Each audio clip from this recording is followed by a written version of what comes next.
Hello po, kumusta po kayo? Ipapakita po ulit natin yung ating mais nitong summer ng 2025. Ito po yung mais na tinanim natin noong April 5. Ito na po yung kanyang itsura. Ito pala yung variety ng Dekalb 8282 na sinubukan nating ulitin, na kung titingnan nyo sa ating mga naunang video, talagang napakaraming uod, ang hirap puksain yung fall armyworm. Pero hindi tayo sumuko, talagang hindi natin tinantanan hanggang hindi na ubos yung mga uod. Ngayon, eto na yung kanyang itsura. Makikita nyo sa ating likuran yung tindig ng ating Dekalb 8282. Ipapakita po natin sa inyo kung ano ang kanyang itsura at anong pagkakaiba ng una at itong pangalawa. Tapusin nyo po yung video ito para matuto po kayo, para lumakas po ang inyong loob sa pagtatanim ng mais o ano pang mga itatanim nyo sa inyong mga farm or inyong mga lupa. Ito na po yung ating mais. Mas mababa po ng konti, siguro mga 7 plus yan, 7 to 8 feet ang taas po ng ating mais. Ayan po. At yung kanyang bunga may pagbabago sa loob, na napakasiksik, talagang napakakapal. May mga maliliit na bunga. Ito yung sinasabi ko po na sa inyo yung totoo, para malaman nyo yung mga katotohanan. Pero tignan nyo yung height niya, talagang napakatatangkad. Dito sa bandang labas, yung mga regular lang yung kanyang distance ng pagkakatanim, malalaki po ulit. Pero sa bandang loob, yung mga dikit-dikit, talagang hindi po masyadong lumaki. Kagaya ng una, ganito po din yung mas sa tingin ko mas medyo payat yung ating mais ngayon compared nung una. Pero makikita po natin ito sa mga susunod na araw, kasi 96 days itong ating mais ngayon. At hindi natin pinakita sa inyo yung mga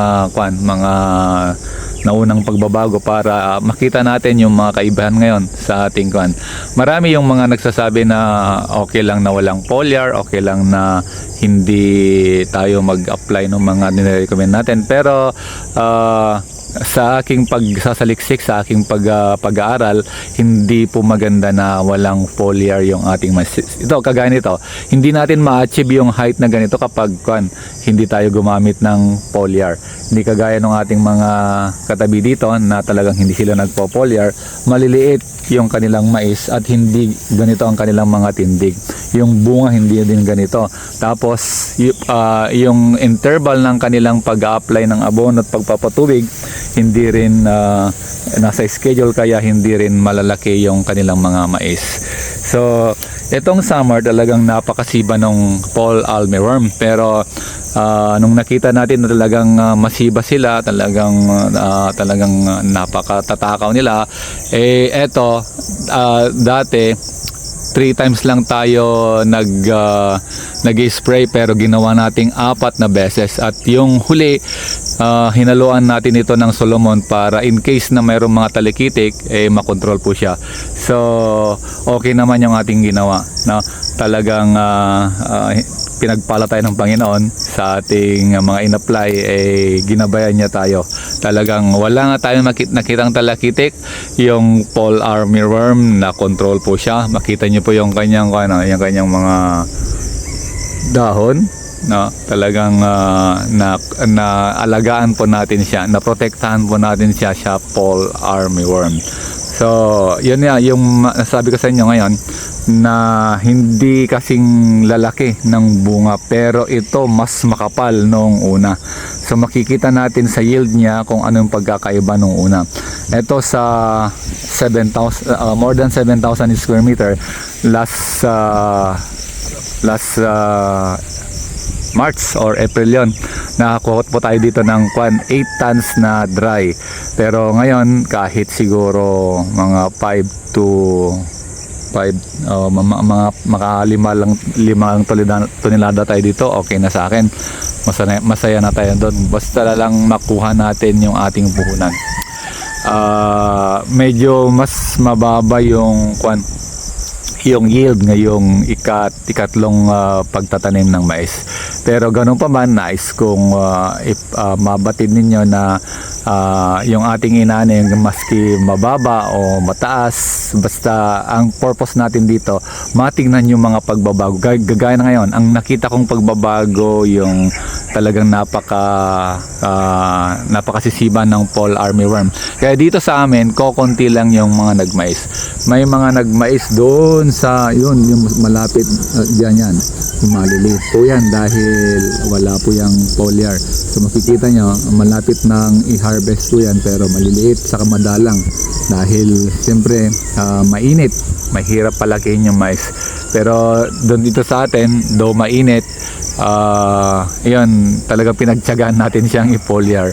Talagang nilagyan natin siya ng anaa 3 times, tapos yung heavyweight tandem na 2 times. Pero yung mga nilagay natin ditong mga insecticide talagang matitindi. Hindi tayo gumamit dito ng Delta King ngayon, hindi tayo gumamit ng mga mahina dahil alam ko hindi nila kaya yung kwantindi ng uod. Ang ginamit natin dito yung Wild Kid ang una, tapos hinaluan natin yun kaagad ng Exalt. Then pangalawang spray nilagyan natin siya ng Prebaton. Then yung pangatlo Prebaton ulit na nilagyan na natin siya ng chelated calcium para tumigas yung mais at para maging maganda yung bunga ng ating mais. May mga binuksan na ako dyan ng mga bunga ng mais. Kagaya ng dati, walang bungi-bungi, kaya lang ang napansin ko hindi hanggang dulo yung kanyang bunga. Kagaya po nito.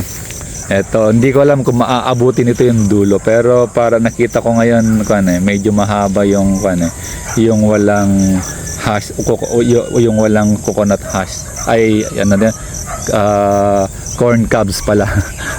Nagkamali tayo, corn cobs yung kanyan. Ito yung corn cob, medyo mahaba pero lalaki pa naman yan.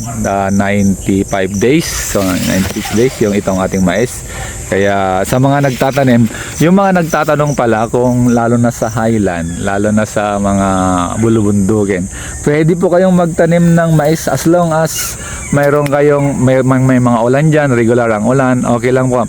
Yung mga nagtatanong pala na kailan pwedeng magtanim, halimbawa umulan ngayon ng malakas, palampasin nyo lang yung isa o dalawang araw, basta hindi na malagkit yung lupa, pwede na pong magtanim. Tapos ang magagawin nyo doon, maganda pagkatanim ninyo, lagyan nyo kagad ng abono. Ibahin nyo po at subukan nyo yung bago na style para makita nyo kung epektibo rin sa inyo. Kasi halos nalibot ko na yung Luzon, Visayas, Mindanao.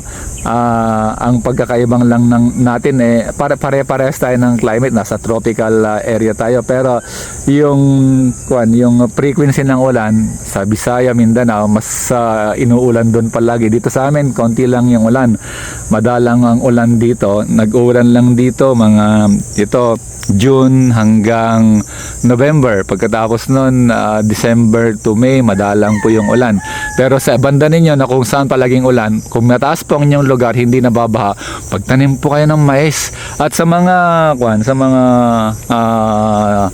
yung palay o mais lang yung tinatanim, halimbawa sabi nila hindi daw pwedeng tamnan ng gulay, i-try po ninyo na medyo tabunan ang inyong area para hindi mababad sa tubig.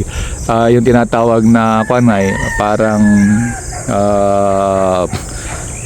ano na yung tawag doon, na restructuring yung tawag doon. Restructure nyo yung lupa. Halimbawa yung lupa nyo ay malagkit, kung mayroon kayong konting puhunan na patabunan nyo yan ng silk or yung galing sa ilog na yung mga parang banlik yata yung tawag nila doon. Tabunan nyo po yung lupa nyo kahit mga 1 foot lang ang kapal. Yung mga pinuntahan ko sa Parting Concepcion na tinabunan sila ng laar noong nag-aspo lang Mount Pinatubo, na kung saan umaabot pa sa 2 meters daw yung tabon ng asphalt at saka laar doon sa kanila Pero productive naman yung kanilang sinasaka ngayon. Umaani naman sila ng maganda. Kaya sa area nyo kung saan malagkit yung lupa, i-restructure nyo po. tabunan nyo po ng banlik o yung silk para gumanda ang inyong kwan. Hindi ako naniniwala na kwan na hindi kayo pwedeng magtanim ng gulay. Pwede po kayong magtanim ng gulay. I-uphill nyo po o pataasin nyo lang ang inyong lugar para makapagtanim kayo ng gulay. Kaysa naman hinihintay nyo lang na parang kung ano nasa inyo, ganun na lang. Huwag nyong tanggapin na ganun lang. Ito nga sa akin nung ito'y tinatamnan ng aking tatay na minsan lang siya nagtatanim dito, at nung sinubukan niyang magtanim ng ipangalawang beses na kung saan parang pinya-pinya yung alam niyo itong dahon ng mais. Parang ganito lang ang haba, dahil siyempre alam ko parang puro fertilizer ang kanyang ginagamit Ngayon ginagamitan ko siya ng tricky fertilizer lagi. Yan, makita nyo kahit summer, ang ganda ng tindig ng mais.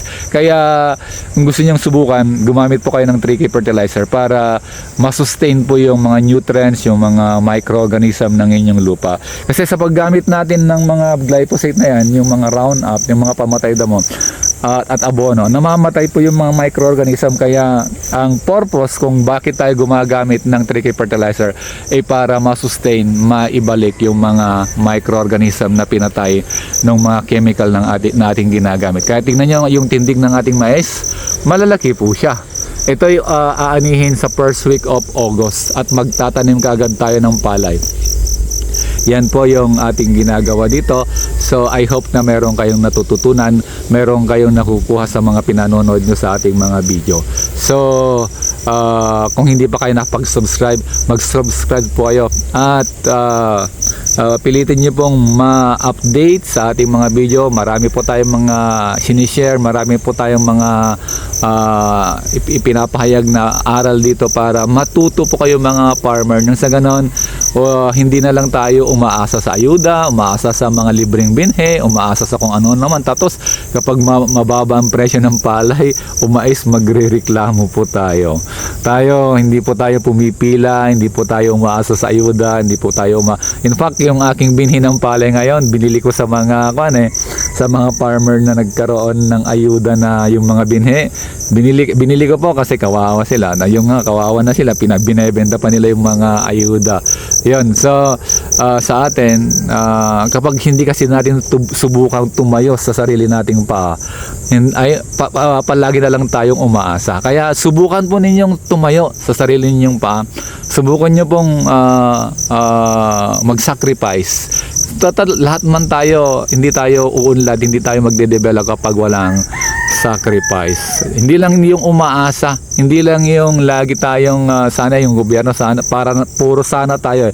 Hindi, gayahin natin or matuto tayo sa sinabi ni John F. Kennedy na wag nating asahan yung gobyerno, kung ano yung may bibigay ng gobyerno.